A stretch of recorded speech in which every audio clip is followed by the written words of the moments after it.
A massive welcome to our Kilimanjaro information session, and thank you for joining us. If you do have any questions at all whilst we're going through the presentation, if you pop them in the chat to myself, and then I can get back to you whilst we're going through it. If not, we'll answer them at the end. We'll do a bit of a roundup. So just pop them over to me, and if we don't answer them, we will get back to you. But yeah, we're really excited to welcome you all here this evening and tell you about the incredible opportunity you can take on. So if you're anything like us, then you'll be desperately looking for something exciting to do kind of next summer, after the last year that we've all had kind of stuck in our houses. So you have come to the right place, and this could be where you are standing next summer, on your way to conquering the highest freestanding mountain in the world. Right. So I am Harriet. I'm the fundraising support officer here at Dig Deep, and I'll be taking you through all you need to know about the challenge. So I first got involved at Dig Deep as a fundraiser myself. So I was at university when I did that. So in my first and second year, I climbed Kilimanjaro and then Mount Kenya, and I raised about £5,500 in the process. In my third year, I then went on to complete office and remote placements with the charity, and I now work full-time supporting all of our amazing challenge fundraisers, just like you guys on the call. And so we also have Simon on the call, so I'll let him introduce himself. Yes, hi everybody. So I'm Simon. I'm the operations manager here at Dig Deep. I've been with Dig Deep now for just over 3 years. Started off a very similar way to Harriet. So signed up to climb Kilimanjaro back in 2013 now, so quite a while ago. Did Kilimanjaro, loved it, did Mount Kenya the following year, and then joined Dig Deep in 2017. And it's my job now basically to organise these challenges and make sure you guys have an amazing time. Amazing, thank you very much. So to get started, I thought it'd be good to kind of take you through a bit about what we do. So as you're probably aware, we are a charity first and foremost. So we organise these challenges to provide funds for our charitable objectives. So as part of this challenge, you will have a minimum fundraising target of £2,700. And this is so we can achieve a minimum of 50-50 ratio between the charitable donation and also your in-country trip costs. So this money can be fully fundraised or part self-funded, and anything that you raise above the £2,700 goes straight to the charity and really increases your impact in Kenya. So to start with, let's have a look at what you are making possible in Kenya. So as a water and sanitation charity, your fundraising will provide the funds and resources to help unlock opportunity for the communities that we serve by ensuring that everyone has access to clean water, safe toilets and good hygiene forever. So obviously this year has seen a significant change in all of our lives with the coronavirus outbreak. For most of us, this was a completely new challenge that we had to face, but the children that we work with, like Carlos and Mary here, have never known a world without a pandemic. So that's from cholera to typhoid. In parts of Kenya, people face deadly illnesses all the time, and coronavirus really is just the latest addition. So where we work in Kenya, a place called Bomet County that you can see there, 80% of people have no access to clean water, safe toilets and good hygiene practices, meaning they have very little protection against viruses and diseases. But by taking on this Kilimanjaro challenge, your fundraising will enable our team, in partnership with local communities and the government, to keep children like Carlos and Mary safe from viruses and diseases. So this is in a range of different ways, from designing and building large-scale water systems, providing thousands with access to clean water every day, to training households how to construct their own latrines and end open defecation, to developing new rainwater harvesting technologies and school toilets that can withstand the challenges of climate change. And this is as well as developing new school curriculums to bring vital hygiene messages and practices to the next generation. So you really will be giving the gift of time. So the less children like Carlos and Mary fall ill, the more time they can spend at school, learning and building themselves a brighter future. And the less time that people like Madam Joyce fall ill, the more time they can be at work, providing for their families so they can ultimately lift themselves out of poverty. So we know that every £1 invested in clean water, safe toilets and good hygiene unlocks up to £8 in economic returns. So just imagine the impact that you could have by fundraising and taking on this incredible challenge. So you can find more out about what we do and where we work over on our website. So I'll pop the link in a moment into the chat for you. But I will hand over to Simon now, who will take you through the challenge. Yeah, brilliant. So like Harry said, you've now sort of heard about what you can make possible by taking on this challenge in Kenya. But I'm sure you're all here to find out obviously what Kilimanjaro is all about and what you can be doing next summer. So firstly, to secure your place on the trip, you have to pay a registration fee. This is £395 in total, but it's split into 2 instalments. So one is the £195, which you initially pay when you fill in the registration form on the website. And then there's a remaining £200 balance to pay in January next year. So you can reduce this remaining balance. So when you sign up, you'll be given a unique referral code, which you can then share with your friends and family. And for each person who then signs up with that code, you both receive a £50 discount on the second balance. So effectively, if you refer sort of 4 friends just who sign up the challenge with your referral code, you'll have no second instalment left to pay. So you literally just register for that £195 initial payment. So aside from that, you then have your fundraising target, like Harriet said. So you've heard all the amazing things that can be done in Kenya with the charity donation half of it. The other half, the minimum target, covers your in-country costs when you're in Tanzania. So that's everything associated with the climb itself. You have your in-country travel, such as ground transfers to and from the mountain, and obviously airport pickup options as well. There's full board accommodation a night either side of the challenge as well. There's an expedition doctor who will be accompanying your group to make sure any medical needs are sort of looked after when you're on the mountain, and also a doctor in Moshi, which is the base where you'll be staying before and after your climb. And there's also in-country Dig Deep support staff as well there to make sure that every need that you have is catered for whilst you're doing the trip. So on to Kilimanjaro itself, the exciting bit. So all the photos and footage in this presentation are all from Dig Deep climbers who've done it in the past. So you can really get a sense of obviously where you're going to be, what things you're going to see when you're on the trip itself. These are the dates that we have currently available for next year. You see the ones in August. We are, however, trying to add in additional dates sort of earlier in the year as well. Obviously, it all depends on sort of travel restrictions at the moment, but we're seeing how that plays out and hopefully going to offer some more dates into the diary too. So if these dates that you see on the screen don't work for you, don't panic. Just drop us a message, and hopefully in the next few months or so, we'll be able to sort of have some alternative dates that you'll be able to choose from as well. But initially, these are the ones that are penciled in. So if you didn't know already, Kilimanjaro is the highest freestanding mountain in the world, so you're definitely on for a challenge. It is around under 6,000 meters above sea level. And you'll be taking on the Machame route, which is a 6-day trek in total. So it takes 4.5 days to get up and 1.5 days to get back down again.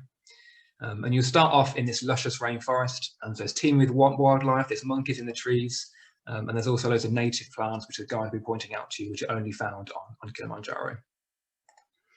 The great thing about this route is it takes you through several different ecological zones, meaning every day is a completely new experience and different environment that you're walking through. So as soon as you leave the rainforest, about a few hours into day 2, you'll be well above the clouds, and this is where the epic views just start beginning. And the great thing about the varied landscapes is it keeps you on your toes every single day. So obviously this last image here, which is on sort of day 3, day 4, is a completely different experience to what you had in the rainforest back in day 1. At the end of each day, you'll arrive at your campsite, where your tents and your bags will be waiting for you. And there'll be a hot dinner waiting to sort of, for you to eat up when you arrive. And you'll get some amazing food on Kilimanjaro. You get 3 hot meals a day prepared by the chefs. And any dietary requirements that you may have can be catered for. So we'll ask all that information up front. If you have no issues, if you have any dietary requirements whatsoever, the crews can cater for that. And you can see an example in those images there, in this last one on the screen now, of some of the sunsets that you'll be experiencing from camp. It is sort of a perfect way to sort of sit back, relax at the end of the day's walking. You've had a belly full of food after you've had your amazing food, and then you can just sit back and enjoy the sunset. And they just get better and better as the days go on. The other great thing about the Machame route and why it's one of the most popular routes is it gives you the chance to acclimatise as you go. So it follows the principle of climb high and sleep low. So on day 3, you'll walk up to Lava Tower, which is here, and you have some lunch. And then you'll start to head back down again to sleep at Barranco Camp, which is significantly lower than what Lava Tower is. And this really helps to sort of prepare your body for what is to come, and it increases your summit success rate. The chance, I've said, the following days when you go to the summit, your body's already prepared, hasn't been to a high altitude already. But it also gives you the chance to tackle the Barranco wall, which is generally everyone's favourite day, as you get to do a bit of a scramble up the side of the Barranco wall. So it breaks the monotony of walking every day, and it's really sort of a lot of fun as you get through. And then when you get to the top of the Barranco wall, you can see some of the incredible views that you get. Standing well above the clouds, you can see the curvature of the earth, which you won't believe me until you get there, but it's absolutely stunning. And also it's a great chance to get some nice team photos with your friends, and things you'll remember forever. Each night you'll be camping under the stars, like you can see here, and obviously being that high, there's no pollution in the air. The sky is literally littered with stars. It's one of the best sights you'll ever see. Any budding photographers out there, you can try and capture some amazing photos like they have done here. This is Megan's photo on the bottom right here, which is definitely one of my favourites that some of our funders have taken in the past. But shooting stars, Milky Way, the lot. So definitely take a good camera and try and get some stunning shots like you can see here. Then you go on to summit night. Now summit night's a little bit different and extra special because you actually start it in the pitch black. So in the early hours of the morning, you exit your tent and you'll pop on your head torch and start following your head guide up towards the summit. When you enter the glacial zone, which you can see here, you'll start to see the sunrise, and you'll definitely sit back, enjoy that moment, maybe shed a tear or two before you start pushing on to the summit. Obviously, this will be the most challenging part of the climb, and overall, Kilimanjaro will be one of the toughest things you ever do. Obviously, the altitude will leave you short of breath, maybe exhausted like Paige is here, but I want to stress that you don't need to be a super keen athlete or have loads of hiking experience to complete Kilimanjaro. You just need that inner drive and belief that you can and will make it to the top. We do, though, on summit night, offer the provision for a 1-to-1 ratio of climb support crew to team members. So at that point, when it's the most challenging part of the climb, you need the extra support. You've got a dedicated crew member there to help you every step of the way. And we believe that really helps in our overall summit success rate of 90% of people, over 90% of people reaching the summit on our trips. And then that can be you. So this will be you standing at the top of Kilimanjaro, the highest freestanding mountain in the world. That feeling is difficult to describe. It's a mixture of elation, relief, disbelief that you've actually made it, and obviously exhaustion as well. But rolled into one, it's one of the best feelings you can ever sort of anticipate feeling. You'll go to touch the sign to make sure you've actually made it, but doing it with a great team of people that you've made friends with along the way is definitely something that makes it extra special as well. So it's one of the things you remember forever. We do know, though, that it's the incredible local ground staff and mountain crew who make your overall Kilimanjaro experience what it is. Unfortunately, there is a history of exploitation of these mountain crew on Kilimanjaro, but us, along with our local climb suppliers, are committed to ensuring that nobody is adversely affected by us running these trips. And this approach has led to us being awarded the Partner for Responsible Travel status by KPAP, who are the Kilimanjaro Porters Assistance Project. They're a local NGO who are fighting for the fair and ethical treatment of porters on Kilimanjaro. And it's something we're extremely passionate about, that I'm fighting for these rights. We are currently the only UK charity who have been awarded this status who are running Kilimanjaro climbs. So obviously you can be sure that your crew are being looked after, and it will reflect back in your experience as well, because we ultimately know that for them to be able to look after you properly on the mountain, they first need to be looked after themselves first as well. So that's the approach that we take. We're super proud to have been working with our local suppliers, so African Scenic Safaris and Trek to Kili, for the last 7 years. They're both also Partner for Responsible Travel from KPAP, and are both ranked in the top 10 of Kilimanjaro providers on TripAdvisor. So I do urge you to go and have a look at their profiles, see the quality of suppliers you're going to be climbing with next year. You're probably aware that Kilimanjaro is quite an expensive thing to do generally. The great thing about doing it with us and with a charity is because we have larger groups of people going, we get good economies of scale. So effectively, the costs that are split for the trip are split between a much more larger group of people, meaning you're never going to get a better chance to climb with such great companies for such great value as you will on these trips. I think you want to return back to, you do need these guys in order to go on the trip and obviously succeed on the trip. This incredible support team of porters, guides and chefs really do sort of help you every step of the way. The porters will be carrying your main bag and setting up your camp every night.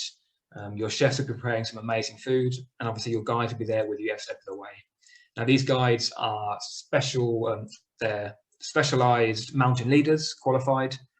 They've been climbing for years. They've all grown up around Kilimanjaro and have taken thousands of climbers like you to the top of Kilimanjaro before. So they're in extremely capable hands. It is customary to tip this crew on your climbs, and we follow the industry recommendations from KPAP to make sure that this is sort of our climbs are ethical. And that amount is between $140 to $160 per climber. To give you an idea of how many crew members are going to be supporting you, so roughly for a crew of around for a team of around 30 climbers or so, there's 3 or so extra support crew members with you. So around sort of 90 to 100 people are going to be supporting your crew, your team, up to the top of Kilimanjaro. And obviously all of those tips are then shared between all of these crew members. And we host a tipping ceremony at the end of the challenge, where you literally thank every single one of them and hand them their tip. And it really is a sort of perfect way to round off your experience on the mountain with them. And I find, as I say, it's one of the best parts of sort of finishing off the climb with their crew. The great thing is, though, that doesn't have to be the end of your experience in Tanzania. So our suppliers also organise these incredible value extension travel packages that you can add on to the end of your climb. These are excellent quality, and they normally include a 2-day safari in Tarangire National Park, and which is basically the home of elephants. There's thousands of elephants there. It's an incredible place to go on safari. You can get so close to the animals. And this extends into an extra 5 days relaxing in the island paradise of Zanzibar, which you can see here. Now, Dig Deep aren't involved in the organisation of these trips. This is purely something that our local suppliers put on for you and on for our groups, have done for the last 7 years. So they really do know what it takes to organise a package of this to really top off your experience in Tanzania. Like you can see from these pictures, Zanzibar is just paradise, crystal clear waters, wonderful white sounds. You can go on boat trips, you can go snorkeling, swim with dolphins, all of that to really sort of top off your experience. Or you can just relax on the beach after your mountain exploits, entirely what you want to do. This picture at the top right, though, is Colombo Reef. So this is the resort that you're staying. It's 4-star, full board. So everything is included, and it really is a sort of perfect way to finish off. These are the costs for next year for the trips. So 3 different options that you can choose to do, with the prices listed on there. All of these prices include food, transport, accommodation. The only thing that isn't included is drinks when you're in Zanzibar. So that's the only optional thing that you need to pay for when you're there. And the great thing is you don't need to pay for all this up front either.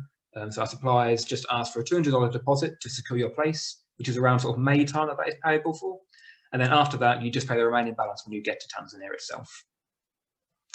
Just to be clear on other costs to be aware of as well, which aren't included in the fundraising target or these costs for the packages. So your international flights to and from Tanzania, you book yourself, but you're not left alone to do that. So we have a partnership with Trailfinders to bring you sort of the best value recommendations for those flights.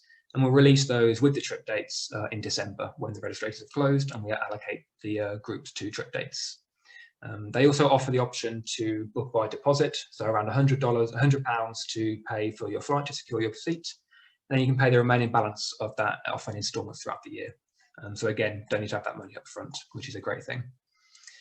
The other sort of standard travel costs, which you're probably aware of as well. So you need to have travel insurance, obviously, which you can also get through Trailfinders. Your visa to get into Tanzania, and also any vaccinations that you require as well. So to see your GP for that. Now, I almost got through the presentation without mentioning coronavirus, but I'm afraid I'm going to have to cover it. And it's completely understandable that you may have questions about obviously how coronavirus could potentially impact the trip or fundraising itself as well. At the end of the day, your safety is our utmost priority, and we have regularly updated guidance on our website here. So just head over to there. Everything is listed in terms of how you'll be kept safe on the trip, and also obviously while you're fundraising as well. But ultimately, we offer a free deferral assurance. So you have the flexibility and the safety net as such that if you can't do the trip for whatever reason, you have free deferrals to a following year with no charge, as long as you request this up to the final fundraising deadline, which is the 17th of June 2022. In that, all fundraising that you've completed up to that point will carry over. Your fundraising target will remain the same, so there'll be no increases in that. And we'll also extend your fundraising deadlines by at least 6 months, but basically in line with when your new trip date is, they'll be moved to. So you've got that safety net that for whatever reason, if anything happens or if you can't go on the trip, you can simply just move it and move that to a future year with no cost. So that's it from me. I'll now pass back to Harriet, who will take you through sort of fundraising section. Lovely, thank you. Get this remote control working. There we are. So yeah, it is natural to be a little bit apprehensive about fundraising, but trust me, it can and it should be a lot of fun. So we do offer comprehensive fundraising support with plenty of avenues to get involved. As we've mentioned, we've both taken on this challenge ourselves as students, so we do know what it takes to get you to your targets. So we don't sit back and let you figure it out for yourself. We are here to support you every step of the way. So to give you a bit of an indication as to how varied fundraising can be, and that everyone fundraises in completely different ways and speeds, I've just popped up here 4 of our climbers who are currently fundraising to reach their targets. So as you can see here, everyone's on different amounts. So Luke actually decided to take on a physical challenge. So he ran 300 kilometres throughout February, and that was his main fundraiser. And he's managed to exceed his minimum fundraising target and is well on track to kind of reach £4,000, if not exceed it, which is amazing. Anya, on the other hand, she reached her minimum target recently. So she originally did some fundraisers to get her family to donate, but then she began to reach out to companies and managed to secure £750 from a property developer. So that really boosted her to that target. And then we've got Ellie down here on the left. So Ellie actually began fundraising in the first lockdown by making her own jewellery. She now sells that through Etsy and on Instagram, and she's also hosted some raffles as well. So she actually really gained confidence in fundraising through lockdown. So that's been a really nice thing to kind of see her grow in that. And then last but not least, we've got Alina.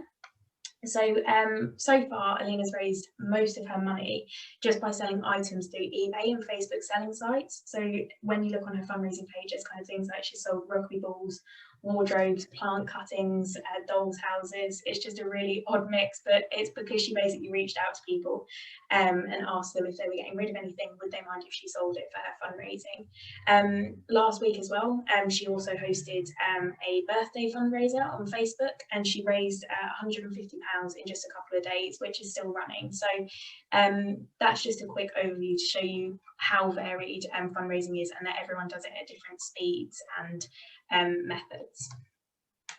So to get you started, we'll get you booked in for a one-to-one chat straight away in order to get a plan together of how you want to approach the year. And then this list here is just a few of the ways that we're going to support you. So not only will you have the support of myself and Simon, you'll also have your team leaders and teammates, and also the extended Dig Deep network of past and present climbers. So you'll have access to Dig Deep fundraising campaigns, as well as national race opportunities with Run Through that have started up again. And then each month we follow a schedule of support. So that begins with a fundraising newsletter, and that will include curated monthly fundraising ideas and dates for your diary. And then throughout the month, we explore these ideas in a bit more detail on social channels, accompanied by drop-ins, fundraising webinars, and a regular blog series. So as I mentioned, plenty of ways to get involved. So a silver lining for us of the coronavirus outbreak is that it enabled us last year to really adapt and explore new and innovative fundraising ideas. So we're now well set up for supporting all kinds of virtual and online fundraising, and obviously as restrictions ease, we'll support you guys at getting sort of face-to-face fundraising done safely as well. So we've really seen some incredible events going on, and I, for one, I'll speak on behalf of Dig Deep, think that fundraising really is coming back with a bang. So we are here for you throughout the whole year. All you have to do is pop me a message or give me a ring, and I'll talk through any ideas that you have or how you want to implement them. So throughout the year, there will be times when fundraising may feel difficult or you feel like you've hit a wall, but it's really important to remember that every pound you raise has such a massive impact in Kenya. As you can see here, it's just £27 to provide a hand washing station to a school in Kenya. So we know that every single person on this call can smash your fundraising targets, but I think being able to see just what your fundraising will achieve is a great form of motivation. So just as a side note, we do still currently have some locations without team leaders. So if this challenge sounds like your cup of tea, but you're also the kind of person who kind of thrives on that extra responsibility and is passionate about helping and supporting others achieve great things, then you can apply to be one of our team leaders. So as a team leader, you'll become an ambassador for Dig Deep, helping to spread the word about the charity and the challenge. You'll build your team of fellow like-minded adventurers to tackle Kili with you, and you'll support them through a year of fundraising to raise thousands of pounds, which will in turn change thousands of lives in Kenya. So in return for that additional responsibility, you will receive discounted travel costs and have the chance to visit the communities in Kenya that you'll be supporting throughout the year. So if you think you have got what it takes, you can follow this link here. I'll put it in the chat in a moment, so you can see sort of the role description for the team leader, and then just pop us an email to see if we do have any openings in your area. But it would be great to hear from some of you about that. Okay, so as you have seen in this presentation, the landscapes on Kili are incredible, but this challenge is more than just that. you will be developing tons of transferable skills within your fundraising, so from like marketing to event management to networking, and you'll be pushing yourself beyond your comfort zone.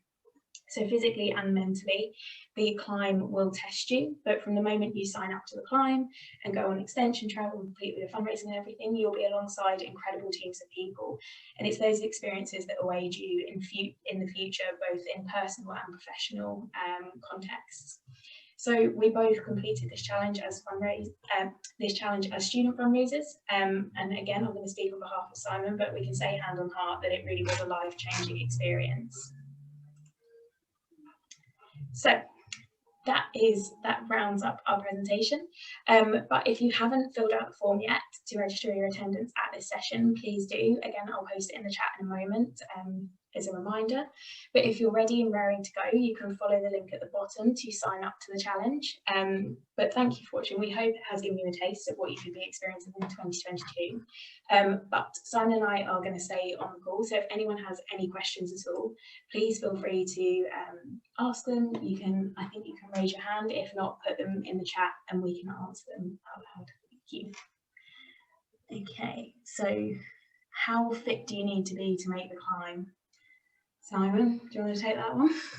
Yeah, so like I was saying in the presentation, you don't need to be sort of a super keen athlete, have loads of sort of hiking experience and things like that. It is as much a mental challenge as a physical challenge. You do just need to have obviously a good level of fitness to be able to sort of cope with the hours of walking on consecutive days. We do have a training plan as well on our fundraising resources, which you can sort of download to make sure you can sort of follow that if you are worried about your fitness. But we do have a whole range of different abilities who complete this challenge each year. It's just sort of a good level of fitness, and then that sort of desire is the sort of the main aspect, basically, of keeping yourself going through the tough times, sort of supporting your fellow team members. That's what it's all about. You don't need to be super fit to do this. It's as much a mental challenge as a physical challenge. Yep. Amazing, thank you. Did anyone have any other questions? Hopefully this means we've covered everything in the presentation. Give it a minute to see if any others come through. Oh, here we go. If your university is not on the list, what should we do? So, like I said, you can either, many people sort of sign up as individuals anyway, and then we'll put you in touch with our closest team. So you don't have to be a university student, you don't have to be a student at all. We have lots of different individuals who join us. You can just do it as an individual and we can support you throughout the process, so you don't have to be part of a team. But if you do want to sort of join up with a team, we have teams located all across the country. It's pretty easy for us to put you in touch with a relatively close team, even though at your exact university, and you can obviously still then have the support of that team member through virtual sort of discussions or calls, but also obviously you can meet up in person as well when that's sort of more feasible. So yeah, you can just sign up. There's on the registration form, if you just select the Dig Deep team, that's where sort of individuals join first. And then we can obviously discuss with you afterwards. So if you do want to join one of our local teams who are sort of nearest to you, we can put you in touch with a local team leader there, put you in touch with those team members as well. Or you can obviously, we can just support you through the process. If you're happy to sort of fundraise more as an individual, that's completely fine as well. Brilliant, thank you. I think you did just cover the next question, but just to clarify, this challenge isn't just for students. You can sign up at whatever stage you're at, alumni, undergraduate, working full time, whatever you'd like. And like Simon said, we can then allocate you to your closest team. Is Safari in Zanzibar part of the trip? So is it included in the fundraising, or do we pay for that ourselves? Yep, so the extension travel is separate. So that's just an optional extension which you can choose to purchase on top of the fundraising target. Obviously, it's not necessarily too ethical to fundraise for your holiday afterwards, and so that's why it's separate to the fundraising target. The fundraising just covers your actual charity challenge, like the Kilimanjaro portion of the trip. If you want to do a holiday afterwards, you can choose to obviously purchase the optional package that our suppliers offer, or you can choose to organise your own thing. So it's entirely what you want to do. Obviously, as you book your own flights, you can decide how long you want to stay there for. Minimum length is 10 days to cover the climb and the travel time around that. But then you can obviously extend before or after, depending on what you want to do after the trip. The extension packages that our suppliers organise are always for after the trip. So that's like the add-on for following the trek. But if you want to do your own thing, then that's completely fine as well. But that bit, yeah, is something that you purchase yourself. If anyone is thinking of doing it, you should go and do it. I've got a question. What's the most popular optional extension that you guys have? It's generally Safari and Zanzibar. When you're in Tanzania or when you're in Africa, whatever, you want to make most of Safari. So most people do it. Probably around 75% or so of people choose to do the Safari option with Zanzibar as well. But yeah, it's entirely, if you've done Safari before, then it's entirely up to you what you want to do. All right, cheers. Safari. What else have we got in here? So someone asked about what essential items do we need. You don't need any specialist kit to climb a mountain, that's just to clarify, but we do have a full kit list, and I'll put that in the chat because it's probably easier than me listing what you need, but you aren't going to need anything like specialist, like any ropes or picks or anything like that. Yeah, I'd say the three main things you need for the trek would be walking boots. Obviously they're the thing that you want if you want to spend a little bit more money. They're the things that are going to help you along the way. Obviously you don't want to get any nasty blisters. And then you obviously need like a big trekking bag, which the porters will carry with all your kit in. And then obviously a nice warm coat, but any sort of ski jackets or anything like that will also work. Like Harriet said, there's no specialist hiking equipment that you need. They're sort of the three main things that you're going to need to purchase. Then everything else is just standard clothing that you see on the kit list. Next, do you recommend any time before the climb to acclimatise? Sorry, it's not easy to get out. So the great, obviously, like I said on the presentation, you do acclimatise as you go.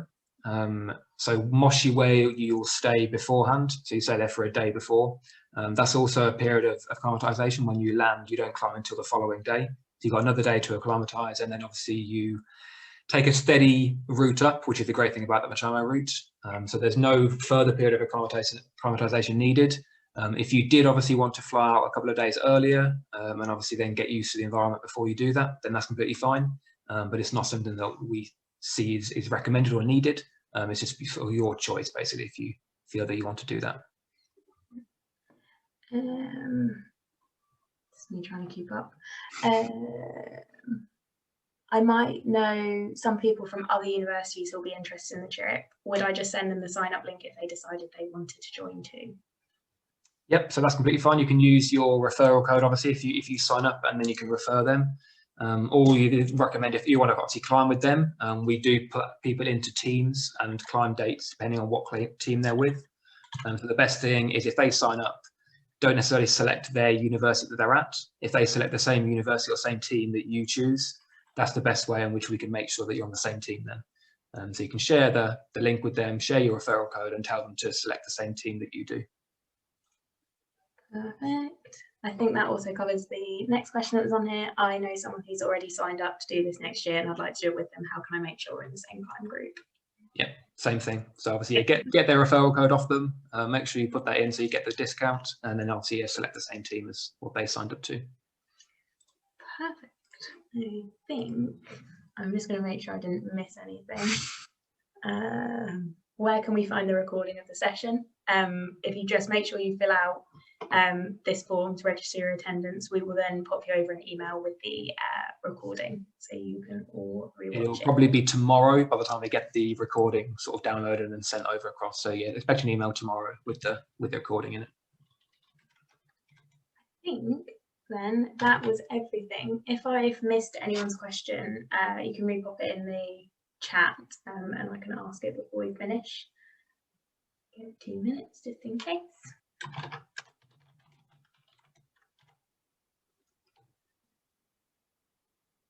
Nope, I think that might be it. Brill. Well, yeah, thank you so much for attending, guys. Hope you enjoyed it, and hopefully I'll look forward to working with you on the challenge and taking out to Kilimanjaro next year. So yeah, any further questions, obviously send them over by email, but yeah, look forward to hearing from you. Thank you. Cheers. Thank you very much. Thank you. Thank you very much. Thank you. Thank you.